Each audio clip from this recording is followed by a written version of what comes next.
Les balados jeunesse, espace pour la vie.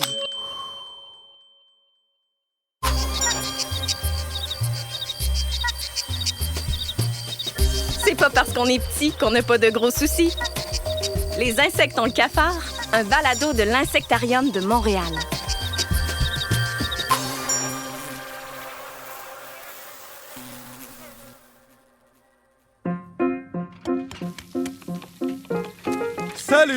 Salut la fourmi!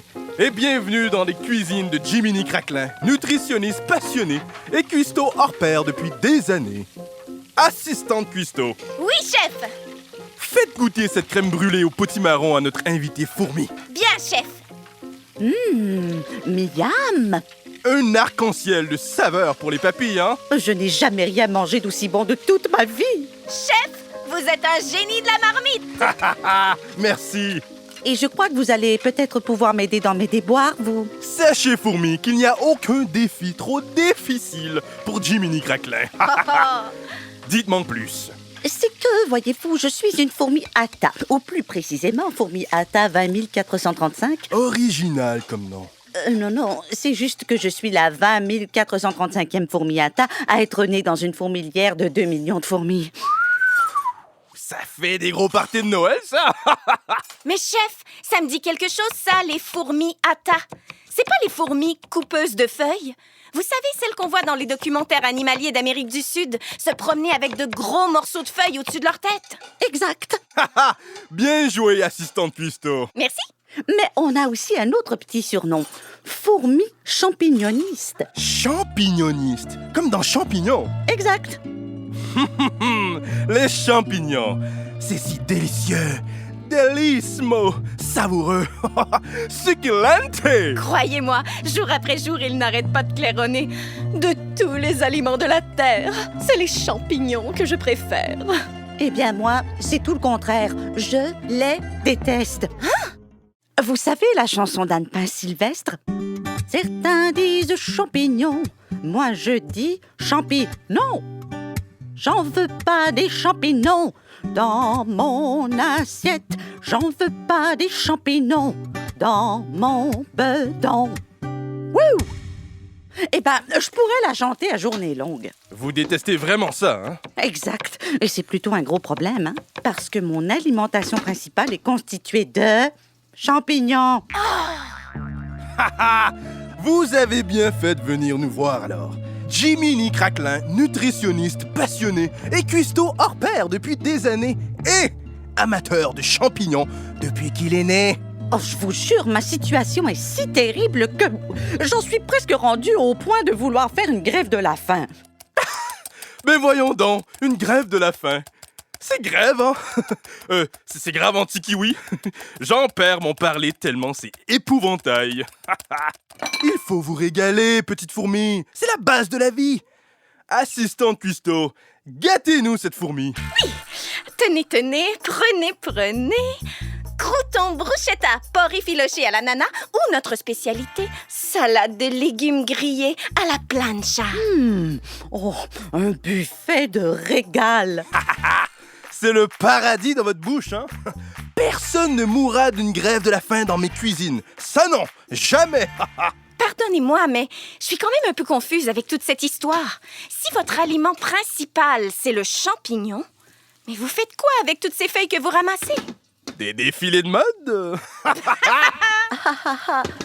Non, elles nous servent à nourrir le champignon.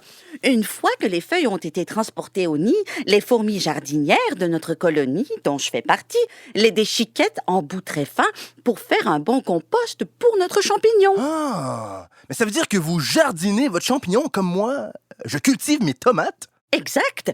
En tant que fourmi jardinière, j'entretiens notre champignon. Je le taille, je le nettoie, je lui donne du compost, j'enlève d'autres types de champignons qui le contaminent. Oh, trop mimi! Une vraie agricultrice en format réduit.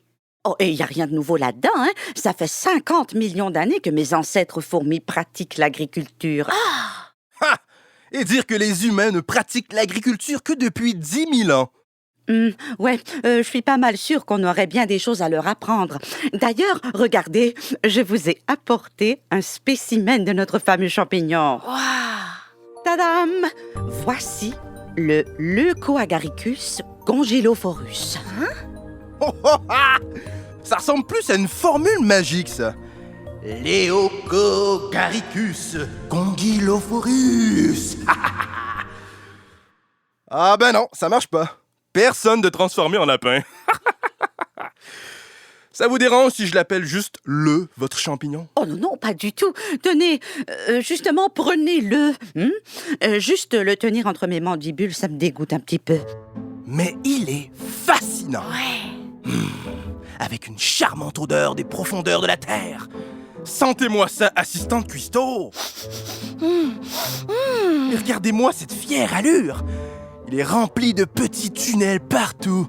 On dirait une grosse éponge avec des trous. C'est bien vrai ça. Jamais je n'avais vu ce champignon-là avant. C'est parce qu'on le retrouve uniquement dans nos fourmilières. Tout un privilège que vous me faites, la fourmi. Me faire découvrir un nouveau champignon. Et un champignon bien particulier. Depuis des millions d'années, il ne peut survivre que grâce aux fourmis Atta. Oh! Et vice-versa, hein, on ne peut survivre que grâce à lui. Fascinant. Ensemble, on vit ce que les scientifiques appellent une relation mutualiste. C'est-à-dire que nos deux espèces différentes obtiennent chacune quelque chose l'une de l'autre. Quelle belle leçon d'entraide! Vous, les fourmis, vous obtenez de la nourriture? Et nous, en échange, on soigne le champignon et on le fait grandir. C'est émouvant en tiradis, ça.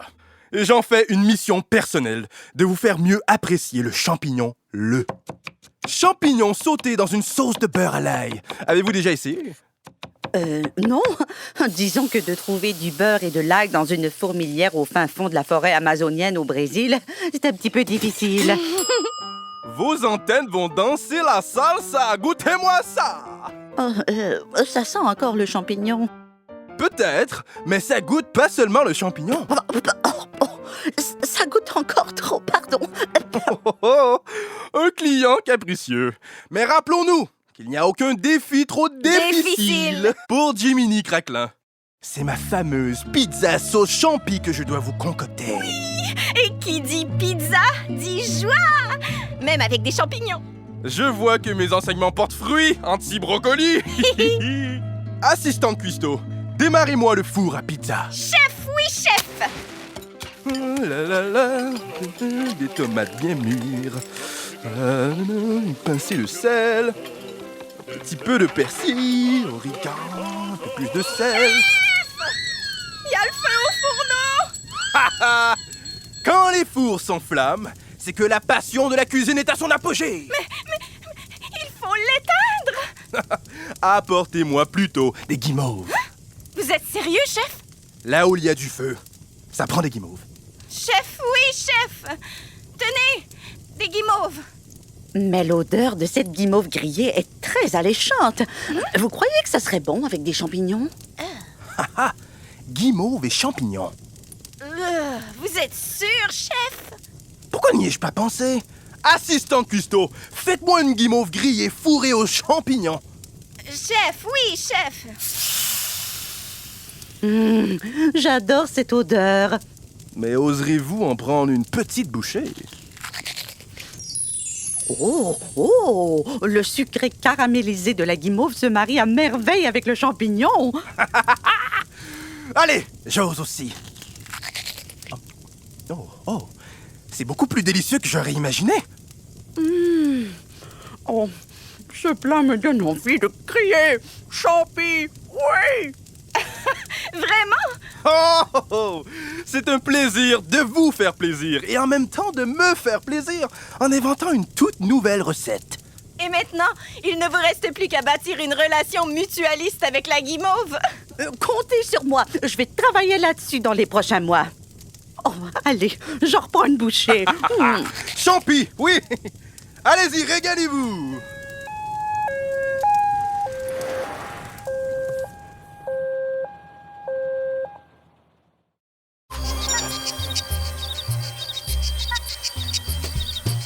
Ce balado est une production signée La Puce à l'oreille pour Espace pour la vie. Un texte de Sarah Lalonde, avec les voix d'Émilie Gilbert, Véronique Pascal et Jonathan Saint-Armand. Une co-réalisation de La Puce à l'oreille et des studios Bakery. Espace pour la vie est un service de la Ville de Montréal et le plus important complexe en sciences de la nature au Canada. Pour retrouver tous nos balados, rendez-vous sur espacepourlavie.ca.